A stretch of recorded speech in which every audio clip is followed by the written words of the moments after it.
Thank you, Mr. Speaker. I stand today in support of the motion put forward by our Premier. When I first heard the devastating news of what was happening in Ukraine, my heart instantly went out to their citizens.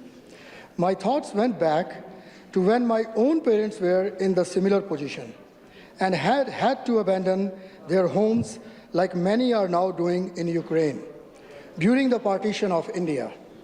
Mr. Speaker, in August of 1947, after 200 years in India, the British left and the subcontinent was suddenly partitioned into two independent nations, Hindu majority India and Muslim majority Pakistan. Immediately, there began one of the greatest migration in human history, as millions of Muslims trekked to West Pakistan and East Pakistan, now known as Bangladesh, while millions of Hindus and Sikhs headed in the opposite direction. My parents and grandparents, like others, had to quickly grab their most important possessions, pack them onto bullock carts, and started the walk to find a new place to live, leaving everything they knew and had behind them. Mr. Speaker, many hundreds of thousands never made it. I can completely relate to how the citizens of Ukraine must be feeling and fearing now, how desperate they must be, as Russian forces are bombing city centers, prompting a mass evacuation of refugees. Trying to escape as Russia launches a devastating attack by air, land, and sea on Ukraine, a European democracy of 44 million people. This onslaught has forced hundreds of thousands of people to flee across Ukraine borders. Poland, Hungary, Romania, Moldova, and Slovakia are seeing a huge influx, while the European Union suggests more than 7 million people could be displaced. Mr. Speaker, here in Canada, we ask, how could this happen?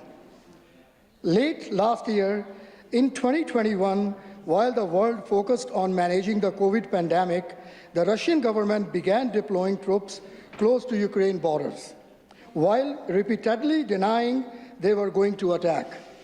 Then, Vladimir Putin scrapped the 2015 peace deal for the East and recognized areas under rival control as independent. He then began sending forces into Ukraine's north, east, and south. I can only imagine the horrific fear they must feel as bombs rain down on their cities. And they have no choice but to rush into Cold War-era bomb shelters. Sadly, thousands have died already, both civilians and soldiers. This invasion has caused the Ukrainian refugee crisis, Europe's largest refugee crisis since World War II. In just the first week, more than 1 million people have fled Ukraine. Mr. Speaker, looking at today's news, this has now climbed to 1.7 million.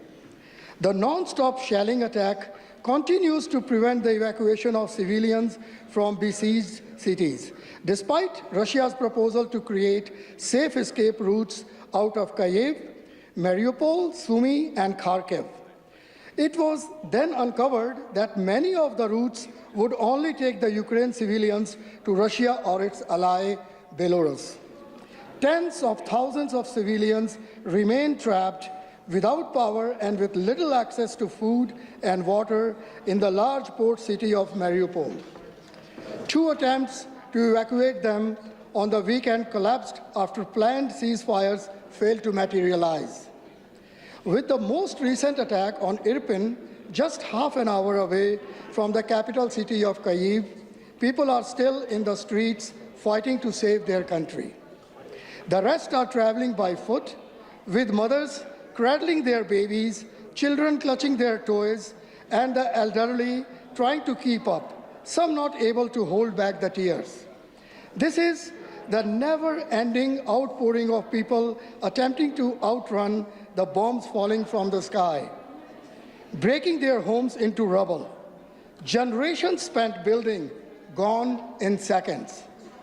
Mr. Speaker, our government is committed to opening our doors to these people and are working with the Saskatchewan-Ukrainian Relations Advisory Committee and service providers.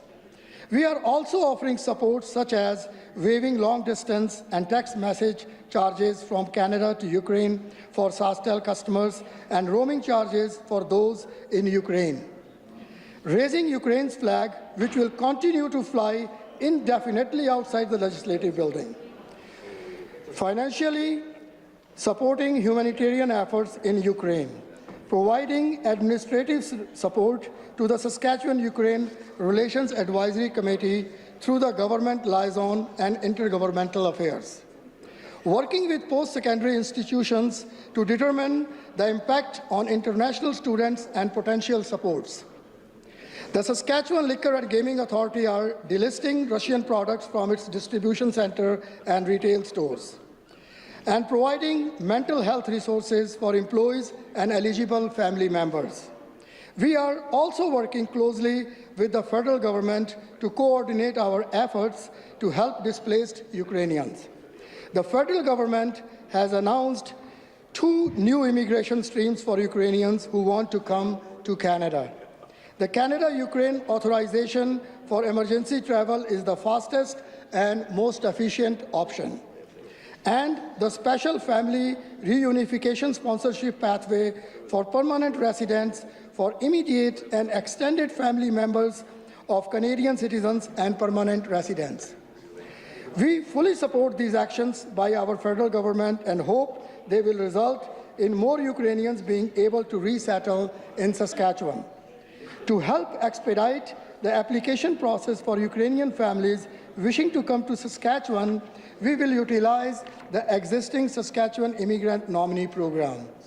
Mr. Speaker, I am so proud to live in a community that helps not only its neighbors, but those in need around the world. Our province continues to do an outstanding job raising funds to support Ukraine. The Rolco Radio Saskatchewan Day of Caring for Ukraine last Thursday was a great success.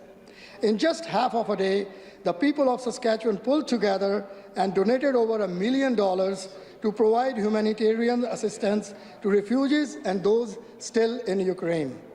The money raised will provide immediate aid to purchase food, medicine, and shelter for agencies helping refugees and people in Ukraine. On the same day, the Ukrainian Canadian Congress Regina branch also held a peaceful rally to show support for Ukraine. It was my honor to stand with them that evening.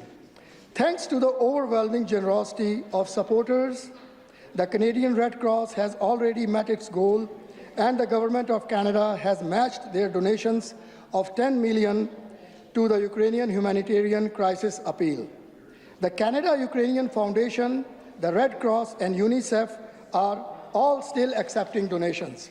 With all that we are doing, I still wish that we could do more.